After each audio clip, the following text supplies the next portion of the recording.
지난 수요일과 금요일 함께 은혜 나누었던 내용을 가지고 오늘 한번 다시 함께 하지 못한 이들과 은혜를 나누려고 합니다. 지난 수요일날 이런 질문을 한번 드려봤어요. 하나님은 공평하십니까? 라고 하는 질문을 드렸더니 대부분 네, 공평하십니다. 그러더라고요. 제가 또 다시 물어봤어요. 정말 공평하십니까? 그랬더니 대답의 수가 조금 줄어들더라고요. 우리 솔직하게 한번 얘기해 봅시다. 정말 공평하십니까?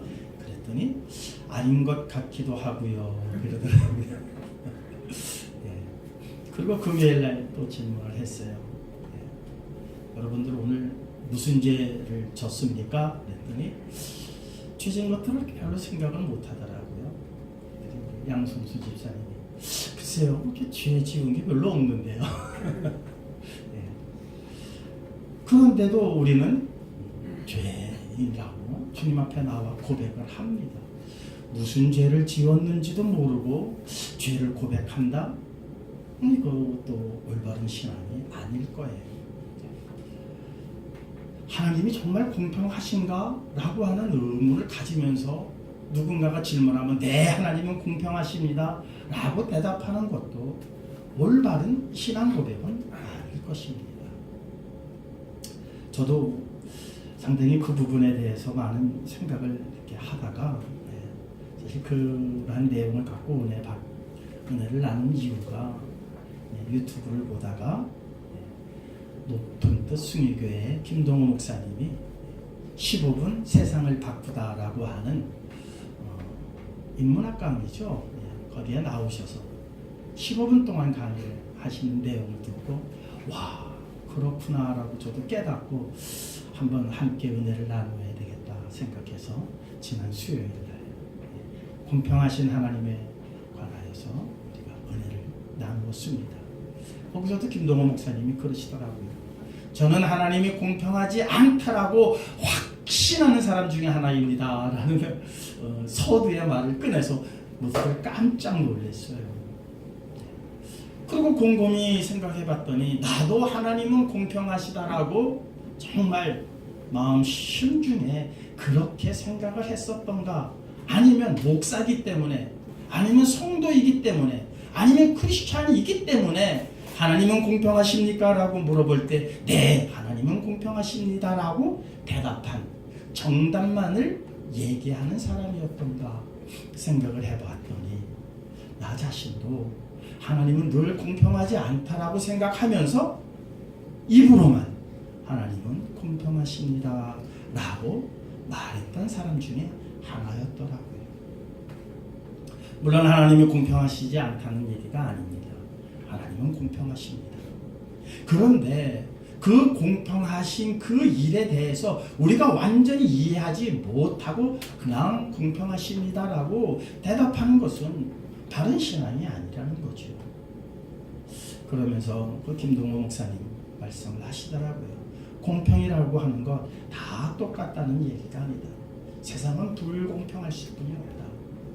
이 불공평한 세상에서 물이 높은 데서 낮은 데로 흐르듯, 바람이, 기압이 높은 데서 약한 데로 바람이 불듯이 강한 사람이 약한 사람을 돌보아야 하듯이 이렇게 흐름을 통해서 이 세상을 공평하게 하시는 것이 하나님의 뜻이다라고 하는 그러한 주제를 가지고 강의를 하시더라고요. 그래서 그것을 보고 수요일날 함께 은혜를 나누었습니다. 그래도 뭔가 부족하더라고요.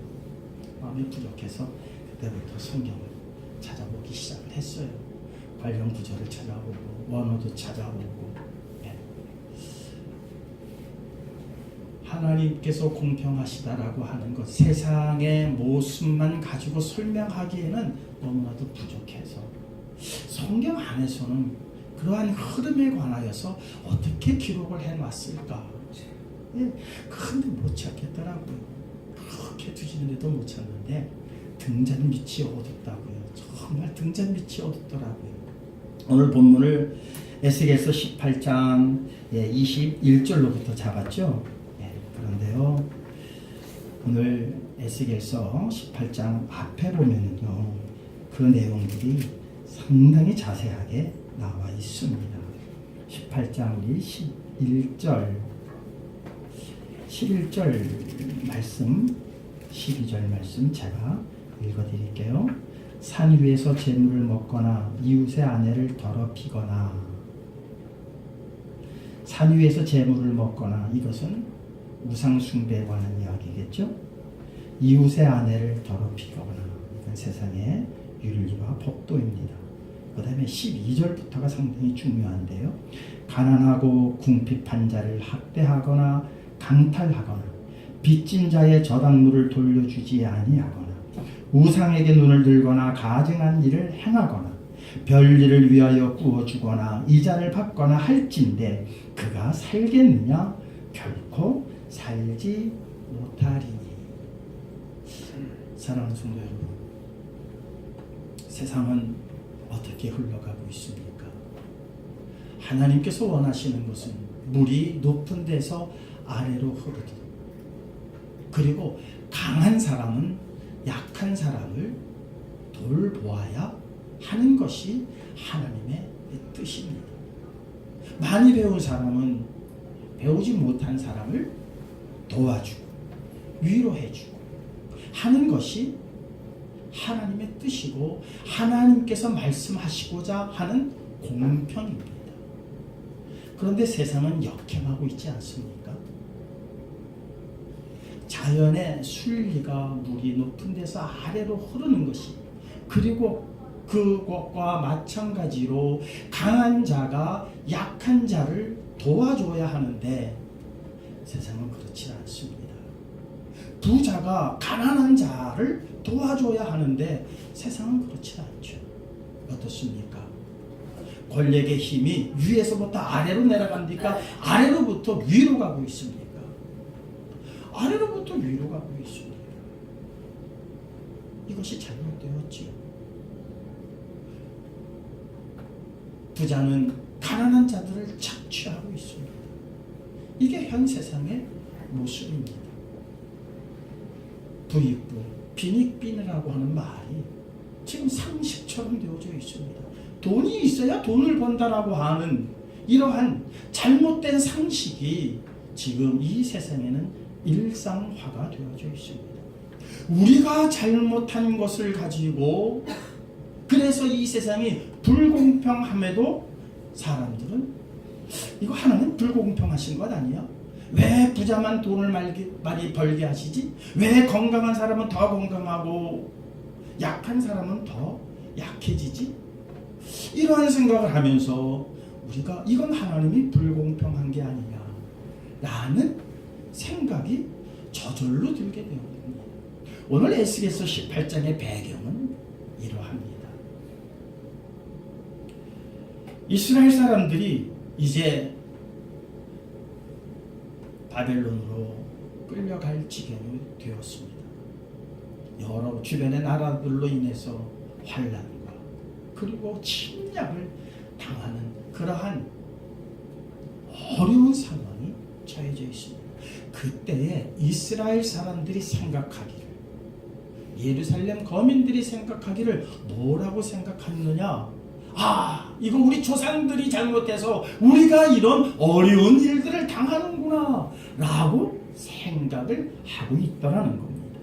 오늘 18장 1절 말씀, 또 여호와의 말씀이 내게 임하여 이르시되 너희가 이스라엘 땅에 관한 속담에 이르기를 아버지가 신 포도를 먹었으므로 그의 아들의 이가 시다함은 어찌 됨이냐. 아버지가 신 포도를 먹어서 아들의 이가 시다고 하는 그 속담이 도대체 너희들 어찌 된 말이냐. 다시는 이 속담이 너희 안에 없게 하리라. 그러면서 말씀하십니다. 이 내용, 이 속담이 나오게 된 이유가 바로 그거라는 겁니다. 우리 조상들이 잘못해서 우리가 이 환난을 겪는구나. 우리 조상들이 잘못해서 우리가 지금 이 후손들이 어려움을 당하는구나. 그것을 속담으로 아버지가 신포도를 먹어서 아들의 이가 시구나 라고 하는 속담의 말이 나왔다는 겁니다. 지금 물론 조상들도 잘못했지만 지금 이스라엘 백성들의 잘못은 극에 달하고 있습니다. 그래서 하나님께서 심판하시겠다는 겁니다. 그래서 그것들을 깨닫게 하시기 위해서 주변의 나라들을 사용하셨습니다. 그러나 이스라엘 백성들은 자기의 잘못을 깨닫지 못하고 조상들이 잘못했기 때문이라고 그들은 그렇게 항변하고 있습니다. 그래서 오늘 뒤에 가서 말씀하시기를 너희가 나의 길에 공평하지 못하다고 하는 말이 어찌 됨이뇨. 어찌 내 길이 공평하지 아니하겠느냐. 너희가 하는 것이 공평하지 아니할 뿐이지 내가 하는 것은 공평하다라고 하나님께서 말씀하시고 있습니다. 지금으로부터 400, 500년 전 내 이야기가 아닙니다. 오늘 이 시대에 우리에게 하시는 경고의 말씀입니다. 저도 생각을 했습니다. 정말 하나님은 꼭 공평하시지 않은 것 아닌가? 그런데 목사가 감히 이 말 했다가 저 사람 목사 맞아?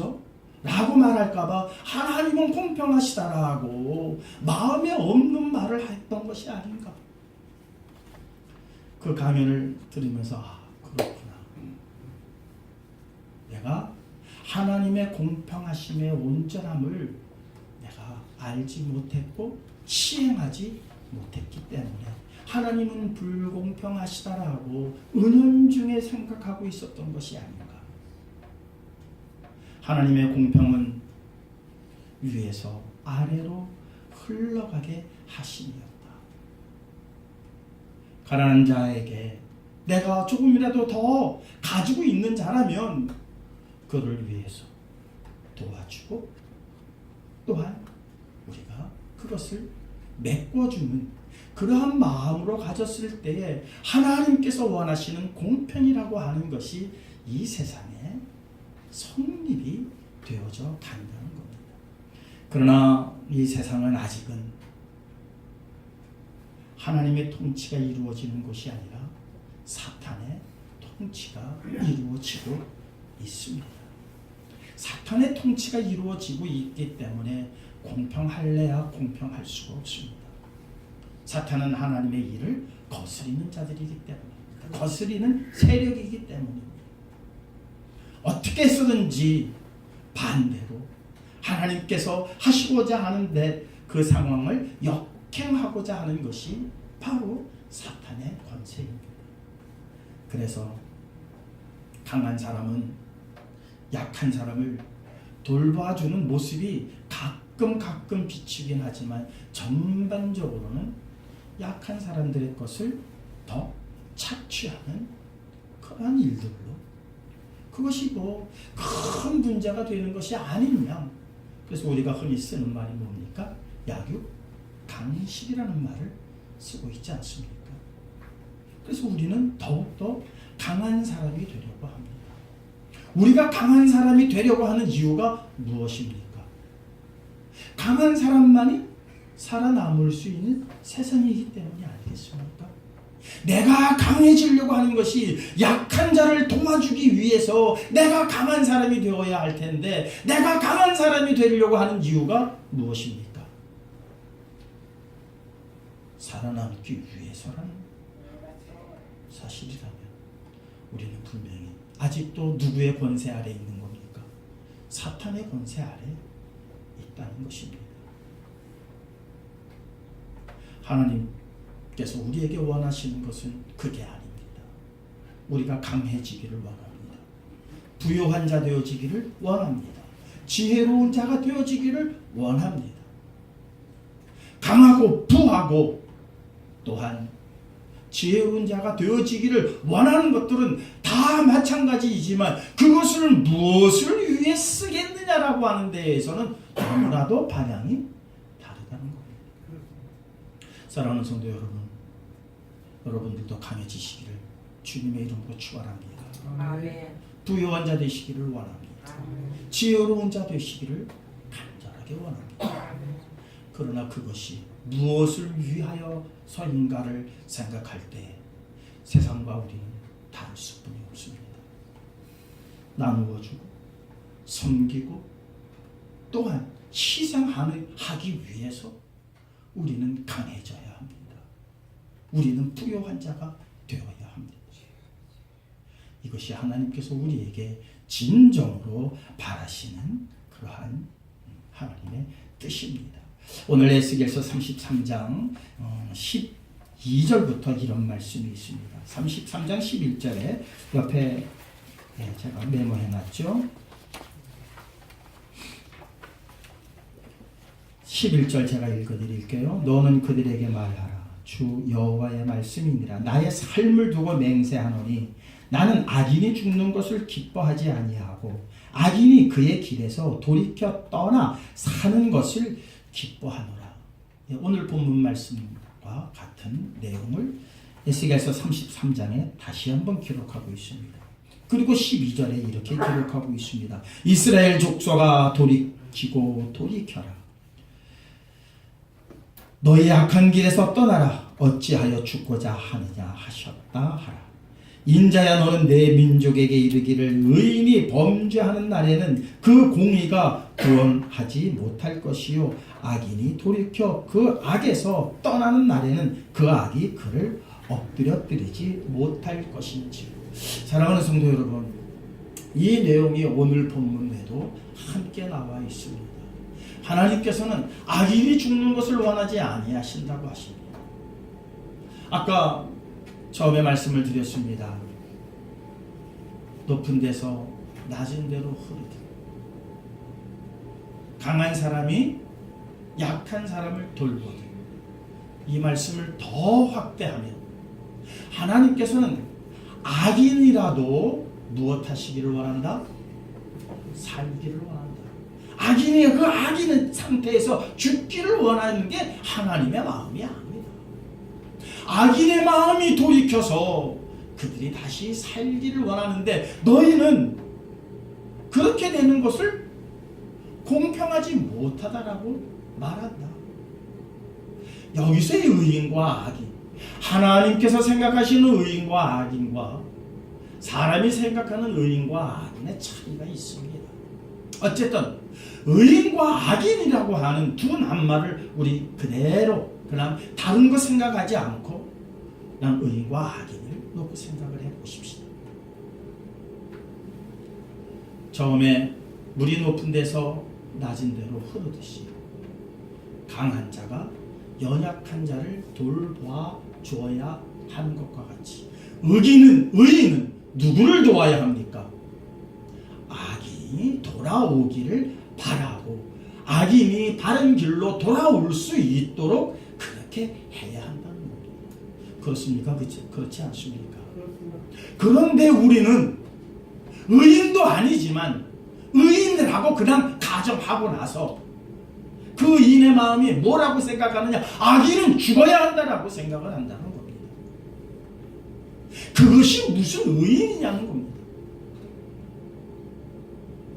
내가 의롭게 살고 내가 하나님의 율법을 다 지켰다 한들 나는 율법을 지켰으니까 나는 의롭게 살았으니까 악인된 너희들은 다 죽어야 한다라고 생각하면 그것이 무슨 의인이겠냐는 겁니다. 하나님께서 바라시는 것은 악인이라 할지라도 돌이켜 살기를 원하는 것이 하나님의 마음이라고 에스겔서 33장 12절 이하로부터 기록이 되어져 있습니다. 이것이 공평한 겁니다. 그렇습니까? 그렇지 않습니까? 하나님께서 나는 공평하다 말씀하시는 이유가 바로 여기에 있습니다. 물론 그 내용에 대해서 오후 찬양 예배 때 제가 다시 성경에 기록되어져 있는 사건을 통해서 말씀을 드릴 겁니다. 간략하게 말씀드리면 므낫세라고 하는 왕이 있고 요시야라고 하는 왕이 있습니다. 그런데 므낫세라고 하는 왕은 자기 아비의 길을 따랐다는 것은 르호보암의 길을 따라 악하였다라고 그렇게 성경은 기록하고 있습니다. 이스라엘과 북이스라엘과 남유다에는 약 39명의 왕이 있었습니다. 물론 솔로몬과 다윗은 제외하고입니다.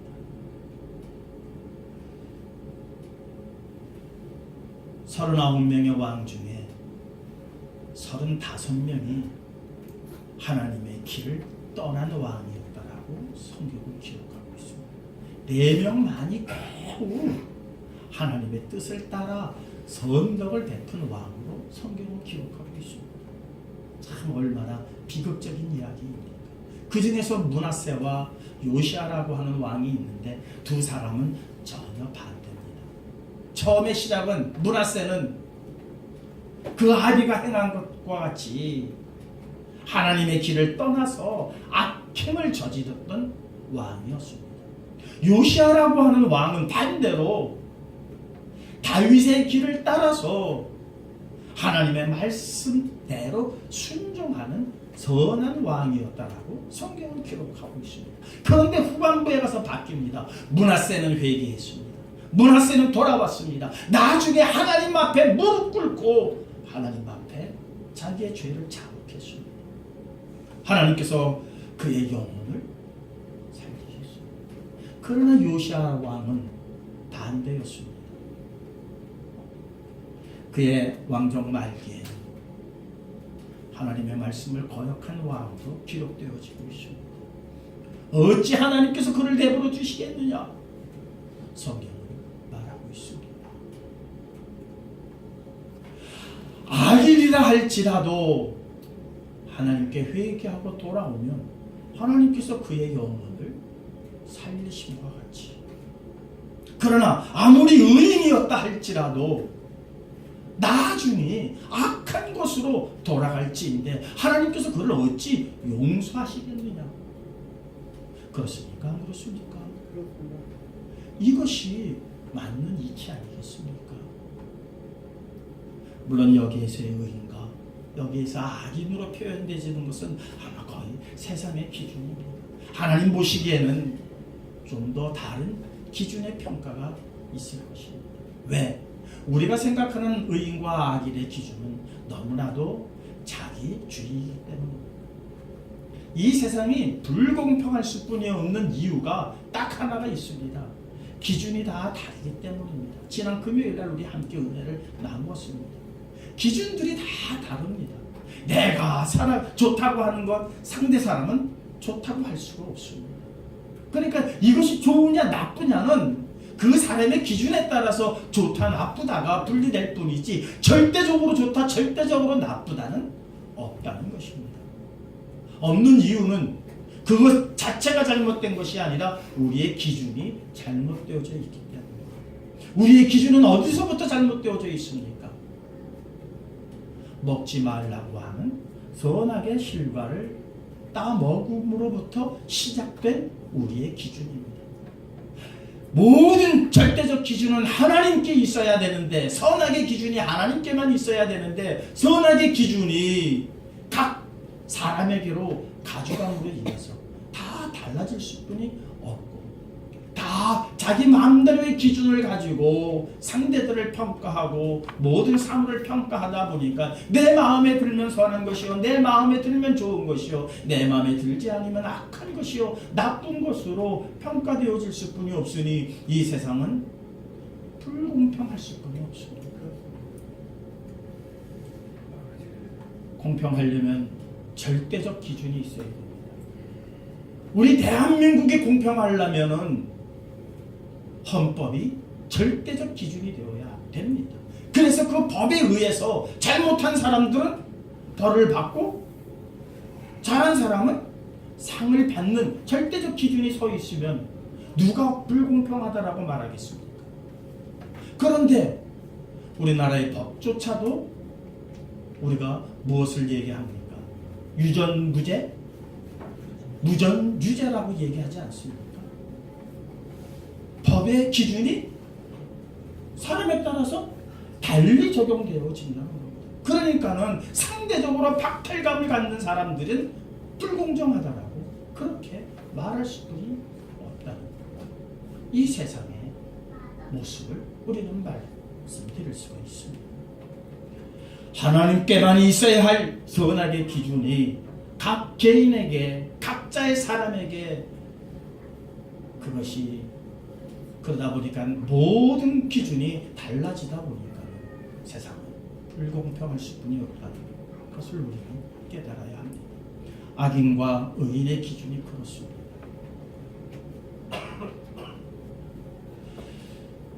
사람이 보는 의인의 자리에 서시는 것이 아니라 하나님 보시기에 의인의 자리에 서실 수 있는 저와 여러분들 되시기를 주님의 이름으로 축원합니다.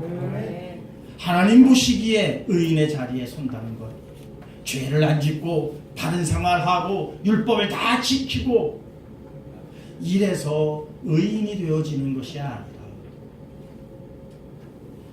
내게도 죄가 있고 내게도 잘못이 있고 내게도 허물이 있음을 시인하면서 상대를 바라보니까 저도 용서받아야 할 자요, 저도 회개해야 할 자요, 저도 하나님의 은총을 받아야 할 자라고 하는 것을 깨닫게 되어지면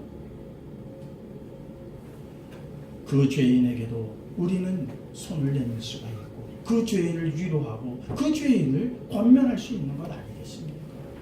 그래서 그리스도의 의로 말미암아 우리가 하나님의 은총을 받자, 하나님의 자녀가 되자 권면할 수 있는 것이 하나님 보시기에 참다운 의인의 모습이라는 겁니다.